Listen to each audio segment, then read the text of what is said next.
অব্যাহত করা হচ্ছে। অস্বাভাবিক হারে জনসংখ্যা বৃদ্ধির ফলে দেশের অর্থনৈতিক সংকট যেমন প্রবল আকার ধারণ করছে, তেমনি প্রজন্ম ক্রমে অধিকার হয়ে পড়ছে। দেশ জুড়ে বাল্যবিবাহ, শিক্ষার অভাব, কর্মসংস্থানের অভাব, জন্মনিয়ন্ত্রণ সম্পর্কে অজ্ঞতা, বেকারত্ব, কর্মসংস্থানের অভাব, জন্মহারের চেয়ে মৃত্যুহার চেয়ে জন্মহার আধিক্য ইত্যাদি কারণে জনসংখ্যা আর অস্বাভাবিকভাবে বৃদ্ধি পেয়ে বিপর্যয়ের অবস্থানে রয়েছে। দেশে খাদ্যঘাটতির প্রধান সমস্যা হচ্ছে এই জনবিতরণ। দেশে মানুষ যেমন বাড়ছে তেমনি খাদ্যের সমস্যা প্রকট হয়ে পড়ছে। জন্ম নিয়ন্ত্রণের মাধ্যমে জনবিস্ফোরণ রোধ করতে হবে। জনসংখ্যা বর্তমান পরিস্থিতিকে বিবেচনা করে জনসংখ্যা সমস্যাকে বাংলাদেশে এক নম্বর আর সামাজিক সমস্যা হিসেবে উল্লেখ করা হয়েছে। প্রতি বছর জনসংখ্যা বৃদ্ধির ফলে অতিরিক্ত 30 লক্ষ মানুষ দেশের জনসংখ্যার সঙ্গে যুক্ত হচ্ছে। এর ফলে দেশের আবাসন সমস্যা, খাদ্যঘাটতির সমস্যা, বেকারত্বের সমস্যা,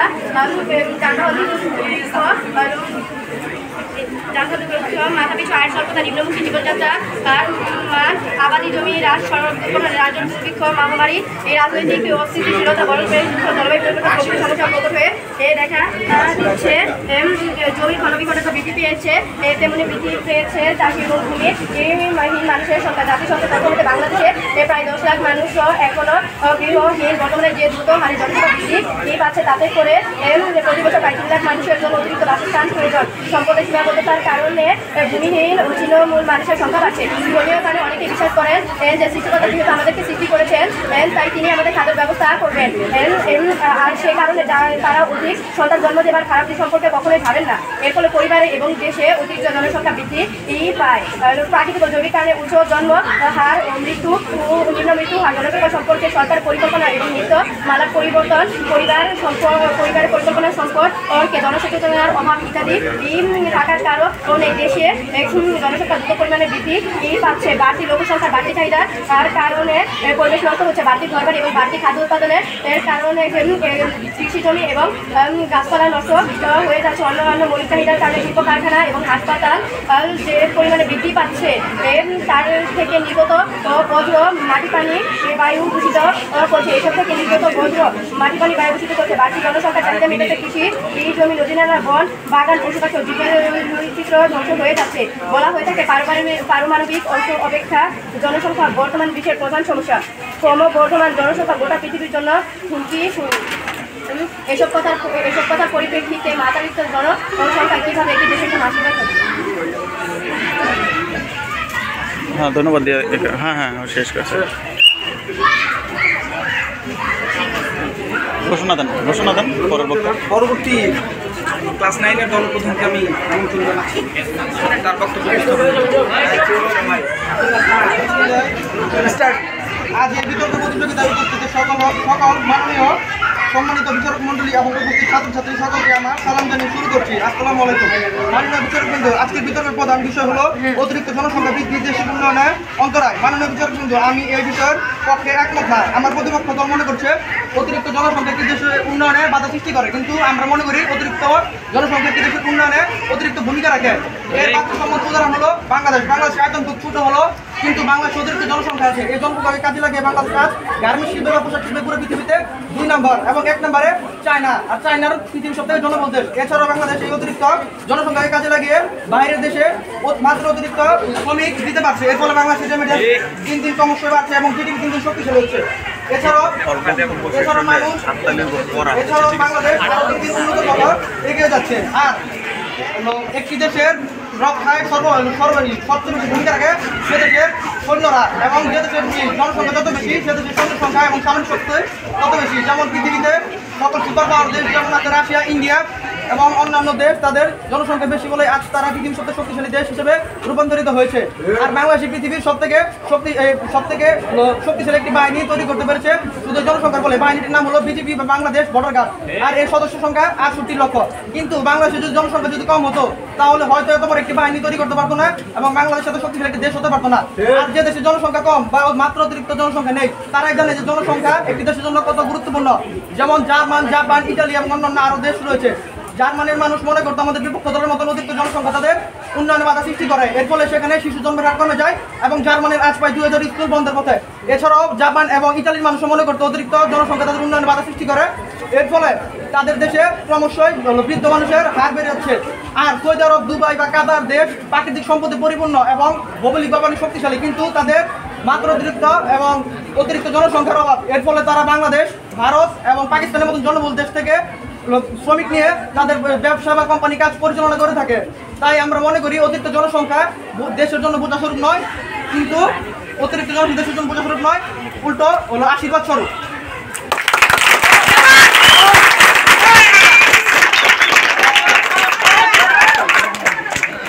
আমি পক্ষের দ্বিতীয় বক্তাকে কথা বলার আমন্ত্রণ জানাচ্ছি।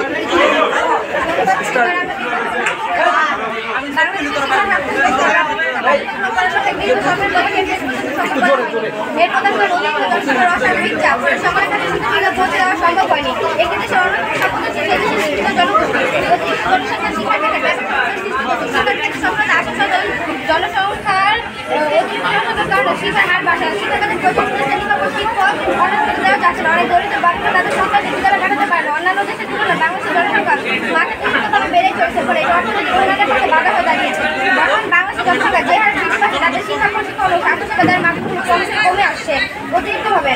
জনসংখ্যা বৃদ্ধি করা অনেক পরিবার দরিদ্র বাচ্চা তাদের সন্তানের শিক্ষা পৌঁছাতে না পারে, বিদ্যালয়ে দাঁড়ানো ঝরে পড়ে।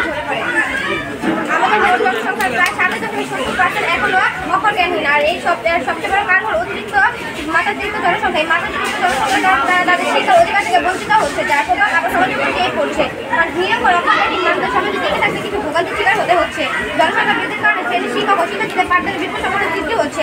সমাজের অগ্রগতিতে শিক্ষা অনেক গুরুত্বপূর্ণ ভূমিকা পালন করে, কিন্তু জনসংখ্যার মাত্রাতিরিক্তভাবে বৃদ্ধি পাওয়াটা শিক্ষা ব্যবস্থায় মারাত্মক সমস্যার সৃষ্টি করছে, যা দেশের অর্থনৈতিক অবস্থার পথে বাধাগ্রস্ত হয়ে দাঁড়াচ্ছে। একটা দেশের জন্য পরিমিত লোকসংখ্যা প্রয়োজন, তবে অতিরিক্ত হলে তার সমস্যা হয়ে দাঁড়ায়। শুধু শিক্ষার অভাবে বেকারত্ব সৃষ্টি হয় না, মাত্রাতিরিক্ত জনসংখ্যা বৃদ্ধি বেকার সৃষ্টির কারণ। অতিরিক্ত জনসংখ্যা উন্নয়নশীল দেশগুলোর জন্য মারাত্মক সমস্যার সৃষ্টি করে। তাহলে কিভাবে বলা যায় জনসংখ্যা একটি দেশের জন্য আশীর্বাদ, যেখানে শিক্ষার অভাবে মানুষ দিন দিন ধ্বংসের দিকে ধাবিত হচ্ছে? জনসংখ্যার অধিপতি আমাদের খাদ্যে স্বয়ংসম্পূর্ণতা অর্জনের প্রধান বাধা হয়ে দাঁড়িয়েছে। বাংলাদেশ পরিসংখ্যান ব্যুরোর পরিচালিত জরিপ অনুযায়ী বাংলাদেশের অঙ্গনওয়াড়ি সম্পর্কে মানুষের হার 56.7%। এই পরীক্ষায় হয় 5.6% এবং উচ্চ মাধ্যমিক বৃত্তি পরীক্ষায় সংখ্যা যথাক্রমে 3.8 ও 2.3%, যেখানে মাত্র 2.3% বৃত্তি পাস করে। বেকার সমস্যার জর্জরিত, সেখানে আপনারা কি করে বলতে চান বাংলাদেশ উন্নয়নের প্রধান অন্তরে অতিরিক্ত জনসংখ্যা চাপে দরিদ্র অবস্থার পাশাপাশি খাদ্য, শিক্ষা, স্বাস্থ্যসেবা সংকটে গিয়ে দেখা যাচ্ছে বেড়ে সহ এই সকল সমস্যা থেকে বেরিয়ে আসার জন্য জনসংখ্যা নিয়ন্ত্রণে কোনো বিকল্প নেই। এই কারণে নিজের ভৌগোলিক পরিবেশ, অশিক্ষা, নিম্নমানের জীবনযাত্রা, ধর্মীয়, সামাজিক খাদ্যাভ্যাস, শিশু বিবাহ, বহু বিবাহ, ছেলে সন্তান লাভের আশা, জন্ম নিয়ন্ত্রণ সম্পর্কে অভিজ্ঞতা, মৃত্যু, রাগ, বিনোদনের অভাব, দারিদ্রতা, গর্ভহীনতা, আর্থিক ও সামাজিক নিরাপত্তা প্রভৃতিকে দায়ী করা হয়। বাল্যবিবাহের ফলে জনসংখ্যা বৃদ্ধি পায়, তাই বাল্যবিবাহ রোধে নারীদেরকে এগিয়ে আসতে হবে। কেউ জোরপূর্বক বাল্যবিবাহ দিতে চাইলে তাকে পুলিশে ধরিয়ে দিতে হবে। বাল্যবিবাহের ফলে স্বামী পরিত্যক্ত নারীর সংখ্যা অনেক। জনসংখ্যার বিস্ফোরণ ঠেকাতে পুলিশের পাশাপাশি নারীকে আরও সচেতন হতে হবে। চীন জন্ম নিয়ন্ত্রণ রোধে আইন আছে, এক সন্তানের বেশি হলে ওই পরিবারকে শহরে থাকতে দেওয়া হয় না, 2 সন্তানের অধিক হলে তাকে দণ্ড দিতে হয়। ফলে চীন জনসংখ্যা নিয়ন্ত্রণ কার্যক্রম সফল হয়েছে। জনসংখ্যার সমস্যা সমাধানের একটি প্রথম পদক্ষেপ হিসেবে শিক্ষার ব্যাপক প্রসার ঘটাতে হবে। দেশের মানুষ শিক্ষিত হলে জনসংখ্যার সমস্যার সম্পর্কে সচেতন হতে হবে। সেই সাথে বাল্যবিবাহ, বহুবিবাহ প্রথার অবসান ঘটাতে হবে। নির্যাতনের চাহিদা মেটানোর জন্য বাংলাদেশের অধিক জনসংখ্যা কাজে লাগানো যেতে পারে। প্রশিক্ষণপ্রাপ্ত দখলদারি শক্তি গড়ে তোলা, কারিগর একটু সাউন্ড বাড়াও। সুপরিকল্পিতভাবে জনসংখ্যা আরও নিচে নেমে আসা সম্ভব। যে কোনো দেশের অতিরিক্ত জনসংখ্যা সে দেশের জন্য বোঝা স্বরূপ। যে কোনো দেশের জন্য পরিমিত লোকসংখ্যা প্রয়োজন, তবে তা যদি মারাত্মক আকার ধারণ করে তবে তা হয়ে ওঠে দেশের বোঝা। দেশের সম্পদের তুলনায় জনসংখ্যা অধিক হলে অর্থনৈতিক উন্নয়নে ব্যাহত হয়। জনসংখ্যার চাপের ফলে সমাজে তীব্র খাদ্য সংকট ও পুষ্টি সমস্যা দেখা দিয়েছে, সেটা আবার জনস্বাস্থ্যের উপরে বিরূপ প্রভাব সৃষ্টি করছে। প্রতি বছর বাংলাদেশকে 10 থেকে 12 খাদ্য টন বিদেশ থেকে আমদানি করতে হয়। দ্রুত জনসংখ্যা বৃদ্ধি করে জমির মালিকানা বাড়ছে এবং মাটিতে জমির পরিমাণ দিন দিন হ্রাস পাচ্ছে। জাতীয় আয়োজিত কিছু সংখ্যক শিল্পপতি ব্যবসায়ী হাতে পরিচালিত হয়ে পড়ে দিন দিন হ্রাস পাচ্ছে। জাতীয় আয়োজিত কিছু সংখ্যক শিল্পপতি ব্যবসায়ী হতে কেন্দ্রীভূত হয়ে পড়ে, তাহলে বৃহত্তম জনগোষ্ঠী দুঃখ মানুষের জীবনযাত্রার মান কমে যায়। জাতীয় আয়োজিত বন্টন নিশ্চিত করতে পারলে জীবনযাত্রার মান বৃদ্ধি পাবে, জনসংখ্যার সমস্যা হ্রাস পাবে।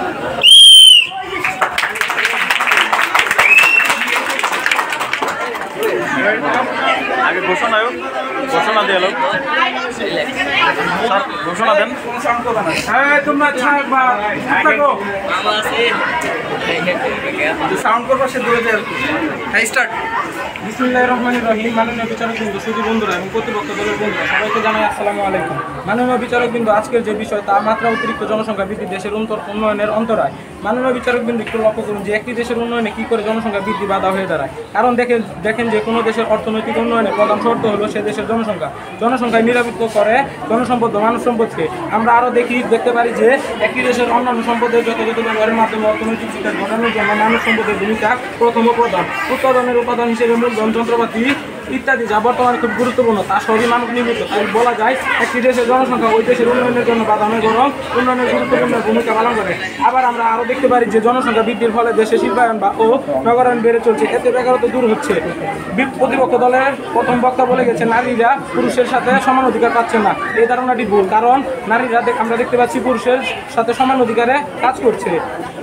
মাননীয় বিচারক, কিন্তু আমরা আরও লক্ষ্য করে দেখেন যে 2020 সালে যে মহামারী করোনা ভাইরাস, ওই সময় দেশের জনস্বাস্থ্য শিক্ষা খাত দুটোই মারাত্মকভাবে ক্ষতিগ্রস্ত হয়েছিল। সরকার নীতিমালা ঘোষণা করে এই দুই খাতের পরিস্থিতি উন্নয়নের কথা বলেছে, কিন্তু তার বিপরীতে এই দুই খাতের সরকারি চাকরিতে সবচেয়ে বেশি পদ খালি ছিল। সরকারি তথ্য মতে আমরা দেখতে পারি যে সরকারি চাকরিতে মোট 5 লক্ষ পদ খালি ছিল, যার মধ্যে স্বাস্থ্য খাতে সর্বোচ্চ 74,574টি পদ শূন্য, আর প্রাথমিক ও গণশিক্ষা খাতে মোট শূন্য পদের সংখ্যা 44,790টি। কিন্তু পরবর্তীতে এই পদগুলো পূরণ হয়ে যায়। তাই মাননীয় বিচারক কিন্তু কর্তৃপক্ষের কাছে প্রশ্ন থাকবে, যদি কোনো দেশে অতিরিক্ত জনসংখ্যা না থাকতো তাহলে তারা কিভাবে এই ঘাটতি পূরণ করতো? তখন যদি আমাদের অতিরিক্ত জনসংখ্যা না থাকতো তাহলে আমরা শূন্যপদ পূরণ করতে পারতাম না, বরং দেশের স্বাস্থ্য ও শিক্ষা খাত মারাত্মক ক্ষতিগ্রস্ত হতো। তাই আমরা বলতে পারি কোনো দেশের উন্নয়নে জনসংখ্যা বৃদ্ধি বাড়ানোর বরং গুরুত্বপূর্ণ ভূমিকা পালন করে। মাননীয় বিচারক, কিন্তু আমরা যদি আরও দেখতে পারি যে আজ থেকে ঠিক 100 বছর আগের সাথে তুলনা করলে বিশ্বের জনসংখ্যা বর্তমানে এক অভূতপূর্ব স্তরে পৌঁছেছে, যা 200 কোটি থেকে বর্তমানে 800 কোটিতে ছাড়িয়ে গেছে। যা বর্তমানে বোঝা যাচ্ছে যে 100 বছর আগে এই পৃথিবী কেমন ছিল, বর্তমানে তা কেমন আছে। মাননীয় বিচারক, কিন্তু আমার মনে হয় যে প্রতিপক্ষ দলের বন্ধুরা ধারণা করতে পারে নাই যে আজ থেকে ঠিক 100 বছর আগে এই দেশ কেমন ছিল, এই দেশের জনসংখ্যা কেমন ছিল, তখন এই দেশে কত উন্নত ছিল, তাদের কি এই সম্পর্কে ধারণা আছে? মাননীয় বিচারক, কিন্তু আমরা যদি 1971 সালে মুক্তিযুদ্ধের সময়কার কথা বলি, তখন আমরা দেখতে পারি এই দেশের জনসংখ্যা ছিল প্রায় 7.5 কোটিরও বেশি, যা বর্তমানে তাদের দাঁড়িয়েছে 18 কোটিরও বেশি। যদি আমরা 1971 সালে কথা বলি, তখন এই দেশে কোনো উন্নত প্রযুক্তি ছিল না, কোনো উন্নত বা উন্নয়নশীল দেখার মতো ছিল না। কিন্তু 2024 সালে এসে যদি আমরা দেখি যে অনেক উন্নত হয়েছে এই দেশ, এবং বিশ্বের বুকে এই দেশে উন্নয়নশীল দেশ হিসেবে স্বীকৃতি পেয়েছে। যদি আমরা বলি কোন কোন জায়গায় উন্নত হয়েছে, তাহলে আমরা দেখতে পারি পদ্মা সেতু, মেট্রো রেল, আমাদের বাড়ির আশেপাশে রাস্তাঘাট, এছাড়াও শিল্প খাত, পোশাক খাত ইত্যাদি বিভিন্ন জায়গায় বিভিন্ন খাতে উন্নতি হচ্ছে। আমার প্রথম বক্তা আমাদের বলে গেছে যে বাংলাদেশ শিল্প খাতে 2-এ অবস্থান করছে। যদি বাংলাদেশের জনসংখ্যা যদি বাধা হয়ে দাঁড়াতো একটি দেশের জন্য, তাহলে শিল্প খাতে 2-এ কীভাবে অবস্থান করতো? এটা আমার প্রতিপক্ষ দলের কাছে প্রশ্ন। এই কথাগুলো বলার একটা উদ্দেশ্য যে কোনো দেশের উন্নয়ন জনসংখ্যা বৃদ্ধি অন্তরায় বা বাধা, এই ধারণাটি ভুল। মাননীয় বিচারে কিন্তু আমরা আরও দেখি যে জনসংখ্যা বৃদ্ধির পক্ষে সবচেয়ে অন্যতম মুক্তিযুদ্ধের যুক্তিগুলোর মধ্যে একটি হলো এর অর্থনৈতিক উন্নয়ন চালানোর সম্ভাবনা। বৃহত্তর জনসংখ্যা মানে বৃহত্তর কর্মশক্তি, যা অর্থনৈতিক উৎপাদনশীলতা গতিশীল করতে পারে। ঐতিহাসিকভাবে দেখা গেছে জনসংখ্যা বৃদ্ধি দেশগুলো প্রায় সই দ্রুত অর্থনৈতিক সম্প্রসারণ করতে সমর্থ হয়। কি 20 শতাব্দীর দ্বিতীয়তে চীন এবং দক্ষিণ কোরিয়া যেমন পূর্ব এশিয়ার অর্থনীতি তাদের বৃহৎ জনসংখ্যার কাজে লাগিয়ে অসাধারণ অর্থনৈতিক প্রবৃদ্ধি অর্জন করতে পেরেছে। বিশেষ করে মাননীয় বিচারক, কিন্তু আমরা যদি বাইরের দেশে যথা চীন একটি উল্লেখযোগ্য উদাহরণ, 144 কোটির বেশি জনসংখ্যা নিয়ে তারা দ্বিতীয় বৃহত্তম অর্থনৈতিক হয়ে উঠেছে। তা এগুলোই হচ্ছে অতিরিক্ত জনসংখ্যার কারণে তারা আজ এই অবস্থান করছে। ডেমোগ্রাফিক ডিভিডেন্ডের মতে বা যুক্তি লক্ষ্য করলে দেখতে পারি যে একটি সময়কাল যখন কর্মক্ষম জনসংখ্যার তুলনায় বেশ বড় হয়, এবং এই রূপান্তরটি এসব উন্নয়নের জন্য খুব গুরুত্বপূর্ণ ভূমিকা পালন করে। এমন বিশাল শ্রমশক্তি কৌশলগত অর্থনীতি সরকারের একত্রিম চীনকে বৈশ্বিক বৃহৎ উৎপাদন কেন্দ্র হতে সাহায্য করেছে।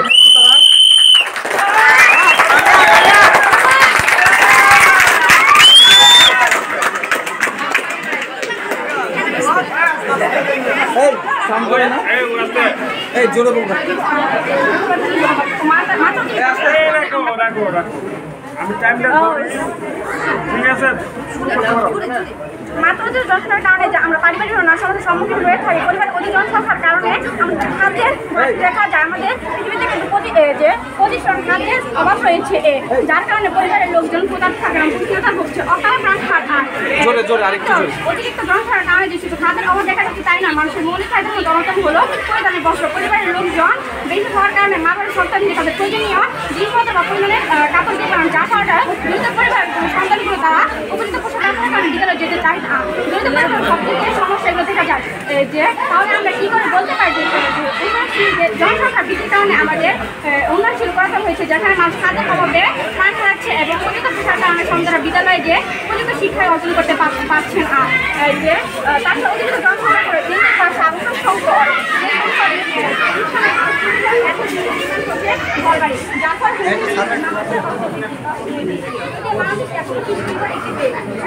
জাতীয় আয়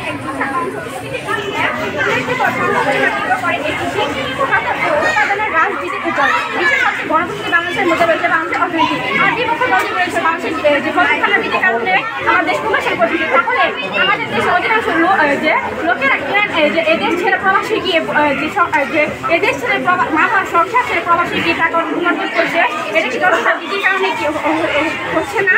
যার মানে দেশের বাড়ি গিয়ে তারা আয় উপার্জন করছে এবং তারা শুধু কঠোর পরিশ্রম করছে।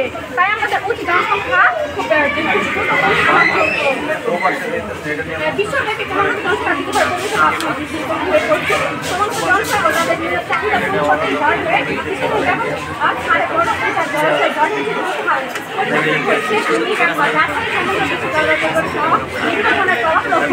অনধিক জনসংখ্যার বৃদ্ধি সমস্যার নবগর্ভকালে বেড়ে যাচ্ছে দুর্যোগ, বায়ুপথ, শব্দদূষণ, পানি দূষণ এবং তাপপ্রবাহ নিকাশ, যে কারণে সামগ্রিক উন্নয়ন অর্থনীতি বিরূপ প্রভাব পড়েছে। বেড়ে যাচ্ছে অর্ধেক অধিবাসী কারণে অনেক জায়গায় এসে মানুষ জনসংখ্যা বৃদ্ধিতে মানুষের অষ্টম আন্তর্জাতিক থেকে বিশ্বের নবম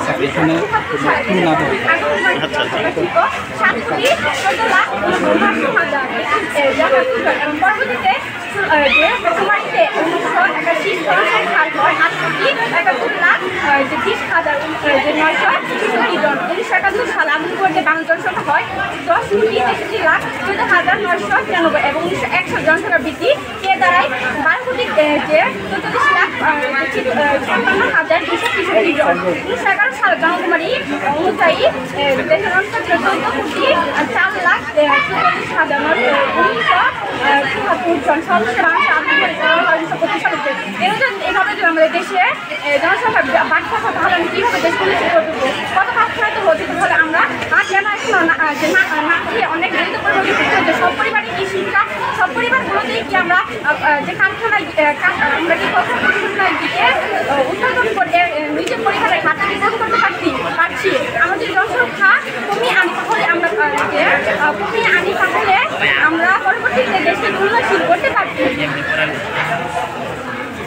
যে দ্রুত জনসংখ্যার বৃদ্ধির ফলে বাংলাদেশের বহুবিধ সমস্যা সৃষ্টি হয়েছে। বাংলাদেশের সামাজিক অর্থনৈতিক উন্নয়নের জন্য সংখ্যার নিয়ন্ত্রণ সচেতন নাগরিক হিসেবে জনসংখ্যার সমস্যা সমাধানের ভূমিকা রাখা সকল নাগরিকের একটি দায়িত্ব ও কর্তব্য। আর জনসংখ্যা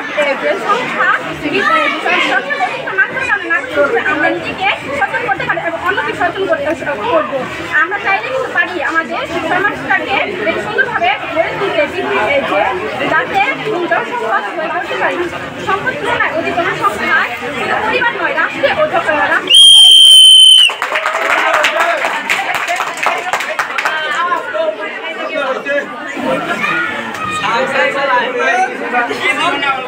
বিপক্ষের তৃতীয় বক্তা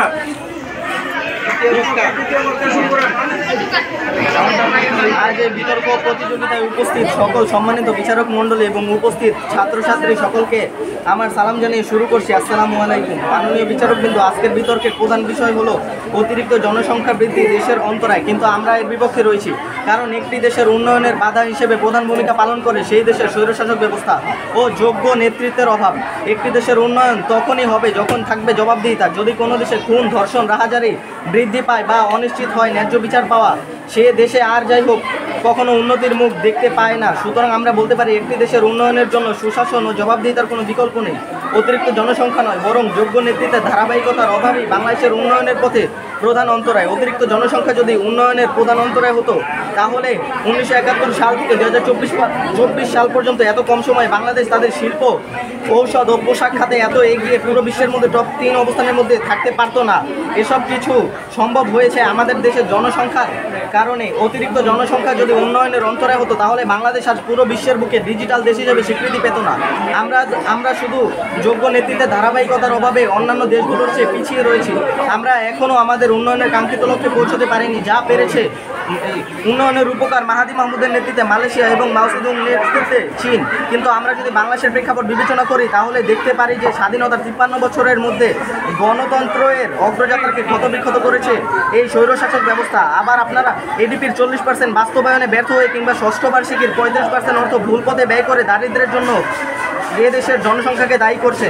এছাড়াও আমরা প্রতিপক্ষ বন্ধুদের কথা শুনে আমরা স্পষ্টভাবে প্রতীয়মান যে তারা নিজেরাই দ্বিধাদ্বন্দ্বের মধ্যে রয়েছে। আবার তোমরা লক্ষ্য করলে দেখতে পাবে যে জনসংখ্যা যদি কোনো দেশের উন্নয়নের বাধা হতো, তাহলে চীন, ভারত, যুক্তরাষ্ট্র সহ বিশ্ব রাজনীতি ও বিশ্ব অর্থনীতি সুপার পাওয়ার হিসেবে স্বীকৃতি পেত না।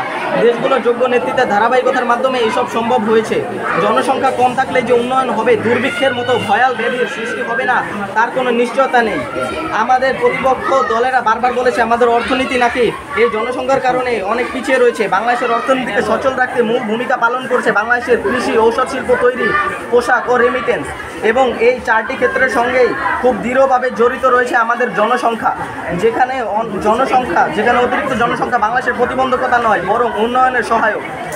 আপনাদের আগে জানিয়ে দিতে চাই, প্রায় সমান অর্থনৈতিক অবস্থা থেকে অন্যান্য দেশগুলো আমাদের থেকে এগিয়ে আছে। এসব কিছু সম্ভব হয়েছে তাদের যোগ্য নেতৃত্বের কারণে। ভালো কিছু থেকে যদি আপনারা কোনো শিক্ষা নিতে না চান, তাহলে তো আর আমাদের কিছু করার নেই। অতিরিক্ত জনসংখ্যা যদি সমস্যা হয়, তাহলে সেই জনসংখ্যাকে আমরা পারি না মেরে ফেলতে, অথবা পারি না অন্য দেশে স্থানান্তরিত করতে। কেননা আমার দেশের মাটি, আমার দেশের পতাকা, আমার দেশের জনগণ আমাদের একান্তই বুকের ধন। বরং আমরা পারি এই বিশাল জনসংখ্যাকে জনশক্তিতে রূপান্তরিত করতে। আবার আপনারা শিক্ষাক্ষেত্রে অতিরিক্ত ব্যয়ের কথাও বলেছেন। আপনারা এর জন্য আমাদের জনসংখ্যাকে দায়ী করেছেন। আপনাদের জ্ঞান থাকতে জানিয়ে দিচ্ছি যে বাংলাদেশের বর্তমানে মোট বাজেটের 18.4% শিক্ষাক্ষেত্রে বরাদ্দ করেছে, যা আমাদের পার্শ্ববর্তী দেশ ভারত, শ্রীলঙ্কা, মায়ানমার থেকে অনেক কম। তারপরে যদি আপনারা বলেন যে আমাদের দেশে শিক্ষাক্ষেত্রে ব্যয় বেশি হচ্ছে, তাহলে বলবো গ্রাম্য বিচারের ওই ব্যক্তির মতো, বিচার মানে তালগাছ আমার। আবার আপনারা অপুষ্টির জন্য দায়ী করছেন আমাদের জনসংখ্যাকে, কিন্তু এক্ষেত্রে দায়ী হচ্ছে পুষ্টিজ্ঞানের অভাব। এডিপি যেখানে 17% বাস্তবায়নে সরকার সক্ষম হয় না, সেখানে কিভাবে আপনারা আশা করেন এই সমস্যা থাকবে না? এসব কিছুর জন্য প্রধানত দায়ী জনসংখ্যা নয়, বরং যোগ্য নেতৃত্বের অভাব। আমাদের প্রতিপক্ষরা বারবার বলছে বেকারত্বের মূল সমস্যা হচ্ছে আমাদের জনসংখ্যা, কিন্তু আল্লাহ তাআলা হয়তো তাদের পূর্ণ জ্ঞান দেয়নি। তারা হয়তো কখনো পত্রিকা পাঠ করেনি। আমরা বিভিন্ন পেপার পত্রিকা পাঠ করলে দেখতে পাই বিভিন্ন খাতে জনবলের ঘাটতি রয়েছে, কিন্তু আমাদের অতিরিক্ত জনসংখ্যার দেশে অনেক জনবলের ঘাটতি থাকা সত্ত্বেও আমরা চাকরি দিই না। এছাড়াও বিগত সময়ে আমরা দেখেছি বাংলাদেশের বৃহত্তম কাগজ কল North Bengal paper mill, Asia মহাদেশের বৃহত্তম পাটকল আদমজি জুট মিল সহ আরও অনেক কলকারখানা বন্ধ করে কৃত্রিম সমস্যা তৈরি করা হয়েছে।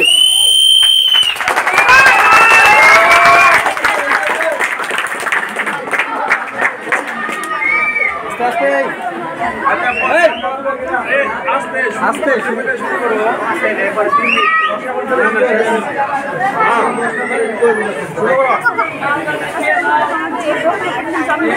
সালাম জানাই।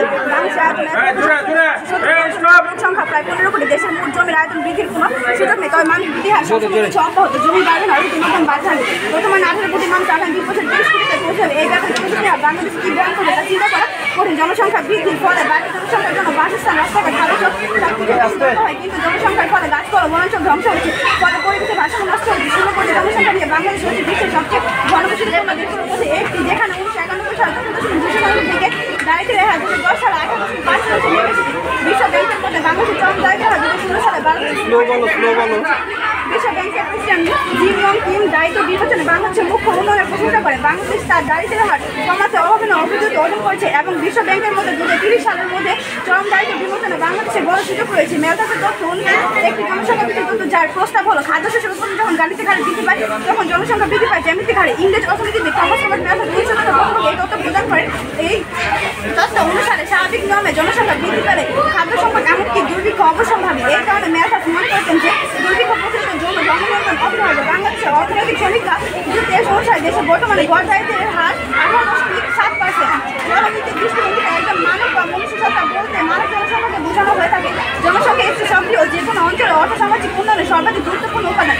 একই সঙ্গে জনসম্পদ ও কর্মদক্ষতার উৎস হল জনসংখ্যা।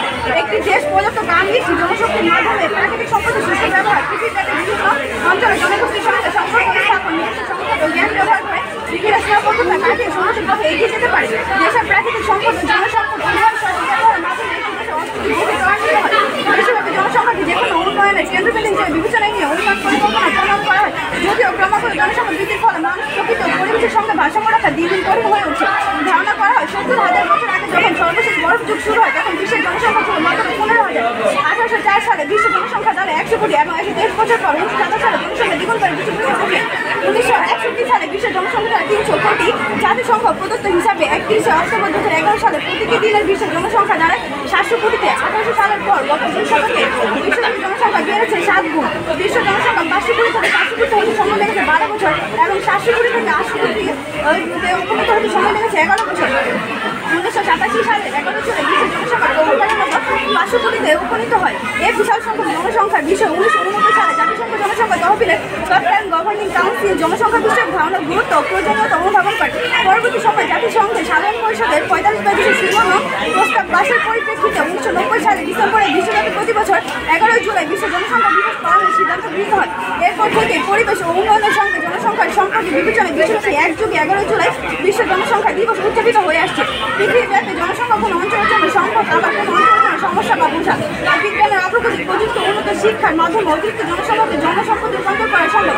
জনসংখ্যা বিষয়ক সমস্যার সমাধান, সবার সচেতনতা বৃদ্ধি ও গুরুত্ব অনুধাবনে সচেষ্ট করে জনসংখ্যা দিবসের মূল লক্ষ্য। দিবসটি বিভিন্ন বিষয় সচেতনতা সৃষ্টি করতে গুরুত্বপূর্ণ ভূমিকা পালন করে। 2019 সালে এক প্রতিবেদনে উল্লেখ করা হয় যে 15 থেকে 49 বছর বয়সী 1.1 বিলিয়ন মহিলার পরিবার পরিকল্পনা করবে। এর মধ্যে 270 মিলিয়নের জন্ম নিয়ন্ত্রণের কোনো সুযোগ নেই। এক্ষেত্রে জাতিসংঘ জনসংখ্যা তহবিলের জন্য কাজ করে, যেমন জনসংখ্যা সর্বস্বাস্থ্য উন্নয়নে সাহায্য করে।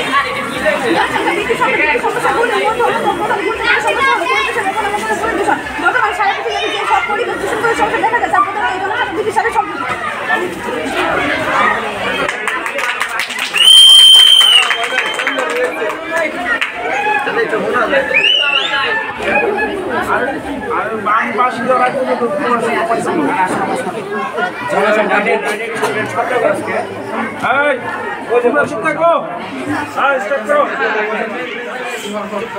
জনসংখ্যা বৃদ্ধি নিয়ে ডেমোগ্রাফিক ডিভিডেন্ডের তত্ত্ব রয়েছে। এই তত্ত্ব বলছে যে কোনো দেশের জনসংখ্যা বৃদ্ধির সঙ্গে তাল মিলে যদি আনুপাতিক হারে বাড়তে থাকে কর্মক্ষম মানুষের সংখ্যা, তার সঙ্গে দেশের সামরিক অর্থনৈতিক ব্যবস্থায় উপযুক্ত কাজের সুযোগ তৈরি হয়, তাহলে মোট জাতীয় আয় বা উৎপাদন বৃদ্ধির সূচক হবে ঊর্ধ্বমুখী। উন্নয়নের সুফল মিলবে ঘরে ঘরে। জনসংখ্যা বাড়া মানে কাজের লোকের সংখ্যা বাড়া, মগজের সংখ্যা বাড়া। বিশ্ব ইতিহাস এইটাই বলছে যে লোক যত বেড়েছে মানুষের আয় তত বেড়েছে, মানুষের আয়ও বেড়েছে, জীবনযাত্রার মান উন্নত হয়েছে। 1960 সালে বাংলাদেশে 5 কোটি লোক ছিল, কিন্তু মাত্র 70 লাখ টন খাবার উৎপাদন হয়েছিল। ফলে 30% খাদ্য ঘাটতির কারণে গ্রামের গরিবদের অবস্থা অতিশয় করুণ ছিল। আমাদের গড় আয়ু ছিল 48 বছরের কম। এর কারণ হলো খাদ্যের অভাব, আর খাদ্যের অভাব হয়েছিল জনসংখ্যার অভাবে। শিক্ষার হার ছিল 13% এর কম, মাথাপিছু আয় ছিল $80 কম। কিন্তু 2019 সালের মধ্যে দেশের লোক সংখ্যা প্রায় 17 কোটি। আর এত লোক এত কাজ করতে পারে, সারা দেশটা পাকা রাস্তায় ভরে গেছে, যা আগে ছিল না। ছিল শুধু কাঁচা মাটির সাথে সাথে রাস্তা, যার অন্যতম কারণ হলো জনসংখ্যার অভাব। 1960 সালে 90% লোক বিদ্যুৎ বাতি ব্যবহার করতে পারেনি, তার কারণ হলো মাথাপিছু আয় কম। মাথাপিছু আয় 1960-এর তুলনায় বর্তমানে 20 গুণের অধিক বেশি বৃদ্ধি পেয়েছে। শিক্ষার হার অবিশ্বাস্য রকম বৃদ্ধি পেয়েছে।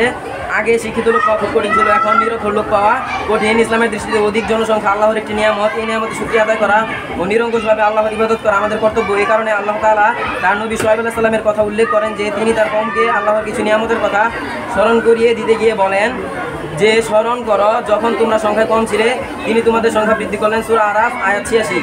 অধিক জনসংখ্যা উম্মতের মর্যাদা ও শত্রুর বিরুদ্ধে বিজয়ী হওয়ার মাধ্যম। তাই তো আল্লাহ তাআলা বনী ইসরাঈলদের সম্পর্কে বলেন, অতঃপর আমি তোমাদের জন্য তাদের বিরুদ্ধে পালা ঘুরিয়ে দিলাম, তোমাদেরকে ধন সম্পদ পুত্র সন্তান দ্বারা সাহায্য করলাম এবং তোমাদেরকে জনসংখ্যার দিক দিয়ে একটা বিরাট বাহিনীতে পরিণত করলাম। সূরা বনী ইসরাঈল আয়াত 7। আশা করছি এখানে কোনো ইসলামের শত্রু নেই, কেননা জন্ম নিয়ন্ত্রণকে সমর্থন দেয়া নিঃসন্দেহে এটি মুসলমানদের শত্রুদের চক্রান্ত।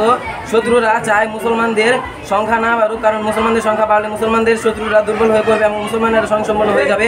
আর যদি তারা সংখ্যায় অল্প হয়ে থাকে তাহলে লাঞ্ছিত হয়ে থাকবে এবং সব কিছুতে অন্যের মুখাপেক্ষি হয়ে থাকবে।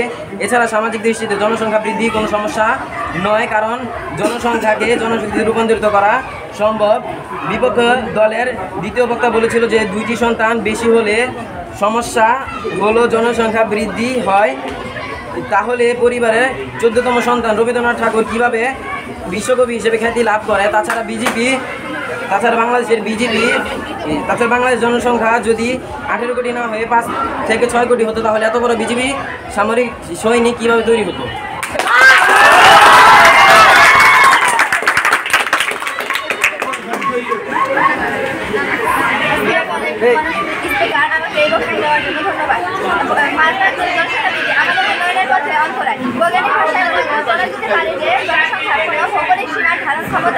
বেশি হয়ে যায় এবং প্রাকৃতিকভাবে পরিবেশের ক্ষতিপূরণের চেয়ে দ্রুত পরিবেশের ক্ষতি সাধন করে, ধীরে ধীরে পরিবেশগত ও সামাজিক পতনের দিকে পরিচালিত করে। বাংলাদেশ তথা বিশ্বের সকল উন্নত উন্নয়নশীল করে যে সকল অর্থ সামাজিক সমস্যায় জর্জরিত, আর প্রত্যেকটির জন্য প্রত্যক্ষ ও পরোক্ষ জনস্ফীতি দায়ী। দারিদ্র, খাদ্য সংকট, বেকারত্ব, মুদ্রাস্ফীতি, জীবনযাত্রার নিম্নমান, নিম্ন সঞ্চয় তথা মূলধন গঠন, অপুষ্টি তথা মূলধন গঠন, নিম্ন কর্ম দক্ষতা ইত্যাদি উৎপাদন অধিকার হারে জনসংখ্যা বৃদ্ধি। অর্থ সামাজিক সমস্যা বলি, তাছাড়া বর্তমানে বিশ্বে যে বর্তমান পরিবেশের সংকট সশস্ত্র, তার জন্য এর মাত্রাতিরিক্ত বৃদ্ধির সাথে সাথে তাল মিলিয়ে বেড়ে চলেছে শিল্পায়ন ও নগরায়ন। বনাঞ্চল তথা অন্যান্য আকৃতি পরিবেশ এবং বিলুপ্ত হচ্ছে, বেড়ে চলেছে বায়ু, পানি ও শব্দ দূষণ। সারা বিশ্ব আজ গোলকীয় উষ্ণতা বৃদ্ধির প্রকল্পে চরম উদ্বিগ্ন। জনসংখ্যার স্বাভাবিক বৃদ্ধি যেমন একটি দেশের অর্থনৈতিক উন্নয়নকে ত্বরান্বিত করতে পারে, অনুরূপভাবে তারা মাত্রাতিরিক্ত বৃদ্ধি উন্নয়নের পথে অন্তরায় হয়ে দাঁড়ায়। বাংলাদেশ তথা বিশ্বের অনেক উন্নয়নশীল দেশ বর্তমান এরকম পরিস্থিতির সম্মুখীন। অত্যাধিক জনসংখ্যা নিয়ন্ত্রণ করতে না পারলে আমাদের দেশের সার্বিক উন্নয়ন বাধাগ্রস্ত হবে। স্বাস্থ্যসেবার আবার যেমন স্বাস্থ্যসেবার ক্ষেত্রে আমাদের দেশে দেখা যাচ্ছে অনেক কিছু হয়েছে। ব্যাপক জনগোষ্ঠীর প্রয়োজনে জনস্বাস্থ্য প্রদান করা দেশের পক্ষে দুঃসাধ্য হয়ে পড়ে। ক্রমবর্ধমানে জনসংখ্যার সাথে পাল্লা দিয়ে চিকিৎসা বৃদ্ধি ও চিকিৎসা কেন্দ্র নির্মাণ সম্ভব হয় না। বাংলাদেশের আয়তন 1,47,570 বর্গ কিলোমিটার, জনসংখ্যা প্রায় 15 কোটি। লোক সংখ্যা অপরিবৃত্তি বৃদ্ধি পেলে দেশের জন্য তার সমস্যা হয়ে দাঁড়ায়। অতিরিক্ত জনসংখ্যা দেশের জন্য মারাত্মক সমস্যা সৃষ্টি করে। দেশের মোট জমির আয়তন বৃদ্ধির কোনো সুযোগ নেই, তবে মানুষ বৃদ্ধির হার অত্যাধিক। জমি বাড়ছে না, অথচ অনেক লোক সংখ্যা বাড়ছে। বাংলাদেশের জনসংখ্যা ঘনিত প্রতি বর্গ কিলোমিটার প্রায় 1,119 জন এবং জনসংখ্যা বৃদ্ধির হার 1.22%। অন্যদিকে বাংলাদেশ নগরে বসবাস করা মানুষের সংখ্যা ক্রমাগত বাড়ছে। সর্বশেষ জনশুমারি অনুযায়ী দেশের মোট জনসংখ্যা 5,39 লাখ, প্রায় 31.51%। মানুষ নগরে বাস করে। ধারণা করা হয় 2030 সালে নাগাদ দেশের মোট জনসংখ্যা 45% নগরে বাস করবে। আমাদের বিপক্ষীয় দল বলেছিল যে আল্লাহ তাআলা মানুষকে অবশ্যই জ্ঞান দিয়েছে, কিন্তু এ দেশের কাজ করতে সক্ষম করেনি। কিন্তু অবশ্যই মানুষকে আল্লাহ জ্ঞান দিয়েছে। ওরা বললো যে জ্ঞান দিয়েছে, কিন্তু মানুষ কাজ করতে পারে না। অবশ্যই মানুষ কাজ করা শিখে না। কেন? আল্লাহ তাআলা জ্ঞান দিয়েছে ঠিকই, কিন্তু ওরা বলছে যে মানুষ অন্য কোনো দেশে জানে করে না। আবার বিপক্ষীয় দল বললো আল্লাহ তাআলা সংখ্যা বৃদ্ধি করতে বলেছেন। হ্যাঁ, আল্লাহ তাআলা সংখ্যা বৃদ্ধি করতে বলেছেন, কিন্তু এত না যে বাংলাদেশের এত পরিমাণ বিশৃঙ্খলা ঘটবে। তারা কিভাবে বলতে পারে যে আল্লাহ তাআলা ঠিক আছে মানুষ বৃদ্ধি করতে বলেছে, কিন্তু আল্লাহ তাআলা এত বৃদ্ধি করতে বলেনি। 2050 সালে ঢাকা হবে বিশ্বের 3য় জনবহুল শহর এবং এ সময় ঢাকার জনসংখ্যা হবে প্রায় 3.5 কোটি। এ জনসংখ্যা থাকলে পৃথিবীর ধ্বংসের মুখোমুখি পড়ে গেছে। প্রাথমিক চিকিৎসা বাধ্যতামূলক করার লক্ষ্যে গৃহীত সরকারি পদক্ষেপ শেষ পর্যন্ত সফল হতে পারেনি। এর প্রধান কারণ হচ্ছে অতিরিক্ত জনসংখ্যার অস্বাভাবিক। আমি এই পর্যন্ত আমার বক্তব্য শেষ করছি। আসসালামু আলাইকুম।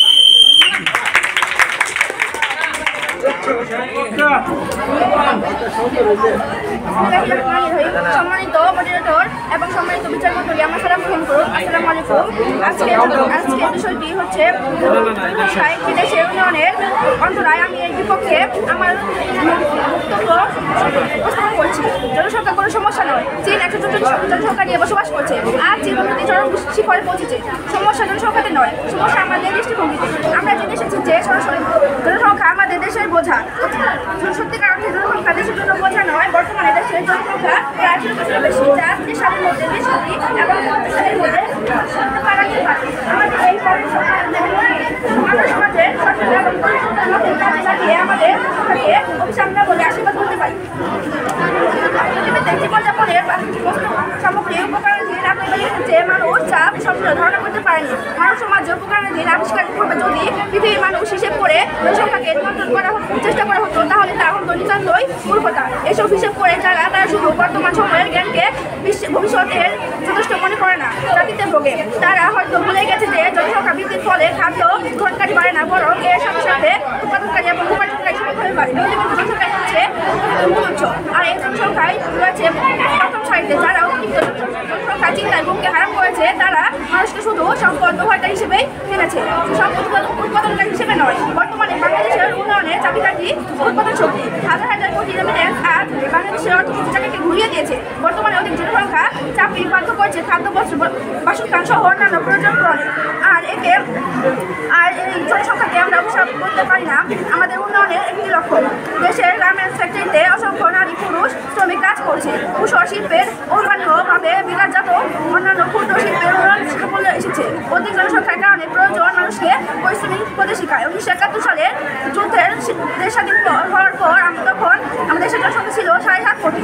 দুঃখের সাথে বলতে হয় তখন মানুষ ঠিকমতো খেতে পারত না। 1974 সালে রংপুর অঞ্চলের অসংখ্য মানুষ না খেতে পেয়ে মারা যায়, একমাত্র শুধু খাদ্যের অভাবে।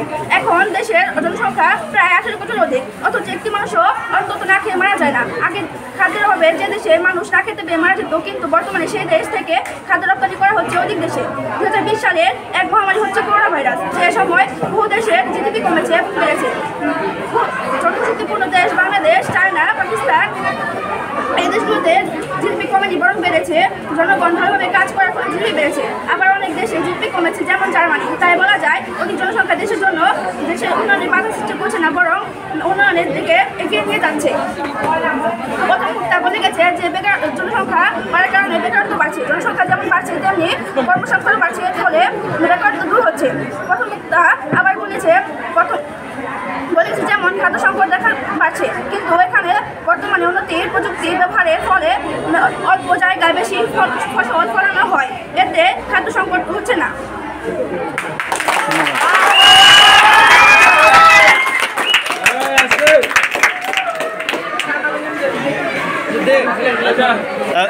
এক মিনিট করে প্রশ্ন করবে।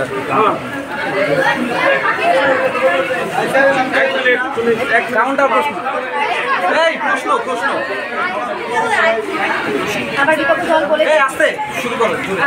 দল বলেছে চীন এবং ভারত অধিক জনসংখ্যা নিয়ে বাস করছে, কিন্তু চীন তাদের মাত্রাতিরিক্ত জনসংখ্যার বৃদ্ধি আটকানোর জন্য সম্প্রতি 2 সন্তানের নীতি গ্রহণ করছে। তাহলে আমরা কিভাবে বলবো চীন মাত্রাতিরিক্ত জনসংখ্যা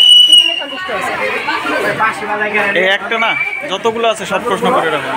এবং ভারত সম্প্রতি জনসংখ্যার দিক নিয়ে চীনকেও ছাড়িয়ে গিয়েছে, কিন্তু তাদের অর্থনৈতিক আয়তন জাপানের অর্থনৈতিক চলছিল। তাহলে আমরা কীভাবে বলবো জনসংখ্যা বিশ্ব চ্যাম্পিয়ন ভারত মাত্রাতিরিক্ত জনসংখ্যা বৃদ্ধির ফলে উপকৃত হয়েছে। জনসংখ্যা বৃদ্ধির ফলে মানুষের আয়ু কমেছে। আর্থিক সংকটের কারণে দারিদ্র পরিবারের শিকারভাবে কোনো কাজ করতে পারছে না। তাহলে আমরা কীভাবে বলবো মাত্রাতিরিক্ত জনসংখ্যা বৃদ্ধি একটি দেশের জন্য আশীর্বাদ।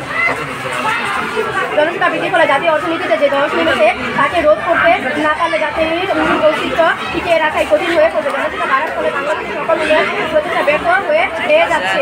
জনসংখ্যা নিয়ন্ত্রণের জন্য এগুলোর মধ্যে বিভিন্ন কার্যক্রম গ্রহণ করা হয়েছে। জাতিসংঘ এই ব্যাপারে এই জনসংখ্যার সমস্যা সমাধানের সকল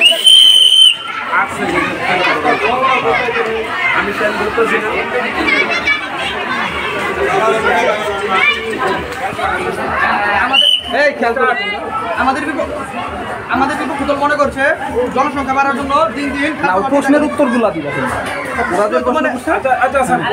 আমাদের বিপক্ষ দল আমাদের কাছে প্রশ্ন করেছে জনসংখ্যা বাড়ার জন্য দিন দিন খাদ্য অভাব দেখা দেবে, কিন্তু আমি বলতে চাই 200 বছর আগে জমি ছিল ঠিকই, কিন্তু খাদ্যের অভাব ছিল, কিন্তু এখন জমি কম কিন্তু খাদ্যের কোনো কমতি নেই।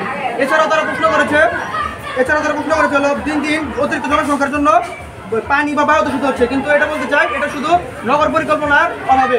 এছাড়া তারা আরও প্রশ্ন করেছে যে দিন দিন গাছপালা কমে যাচ্ছে শুধু এই জনসংখ্যা বাড়ার জন্য এবং দিন দিন বিল্ডিংয়ের পরিমাণ বেড়ে যাচ্ছে, কিন্তু এগুলো সবই হচ্ছে নগর পরিকল্পনার অভাবে, এছাড়া আর কিছুই নয়। কিন্তু তারা যে বলেছে আমরা তাদেরকে যে প্রশ্ন করেছি বিজেপি নিয়ে এবং গার্মেন্টস নিয়ে, তারা ওই প্রশ্নের আমাদের কোনো উত্তর দেয় নাই।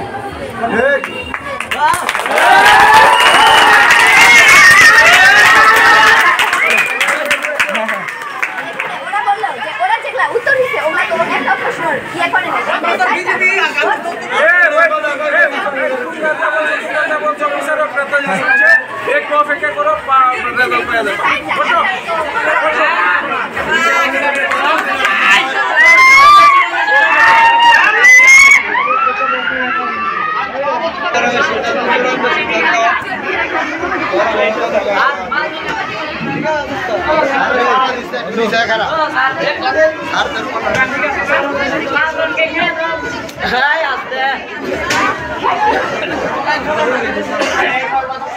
কথা বললো না, এই যে দুই পক্ষের বক্তৃতাই অনেক সুন্দর হয়েছে, দুই পক্ষের বক্তৃতা অনেক সুন্দর হয়েছে এবং এরা অনেক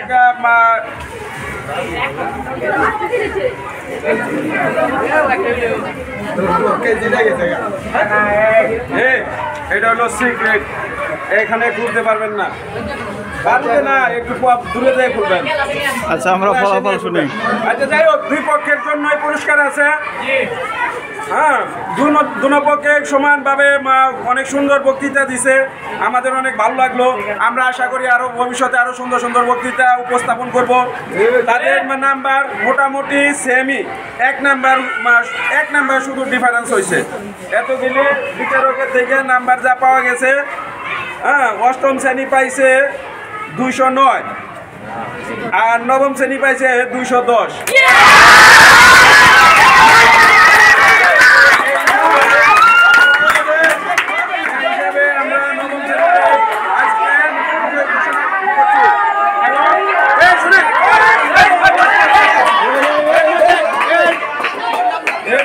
শ্রেষ্ঠ বক্তা হিসাবে বিচারক মন্ডলীগণ শ্রেষ্ঠ বক্তা হিসাবে যার নাম ঘোষণা করছে সে হল নবম শ্রেণীর সিদ্দিকান।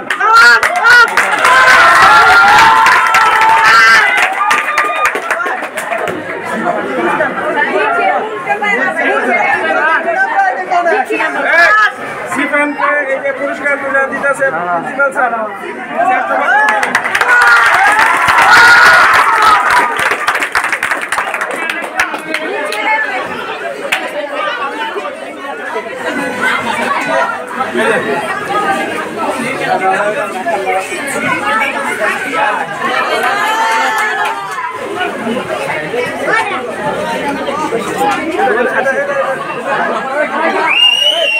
এটা ওরা পাঁচজন না, আর কেকেরা পায় না কেরা?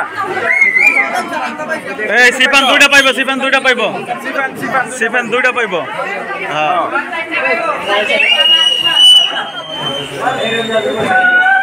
হ্যাঁ,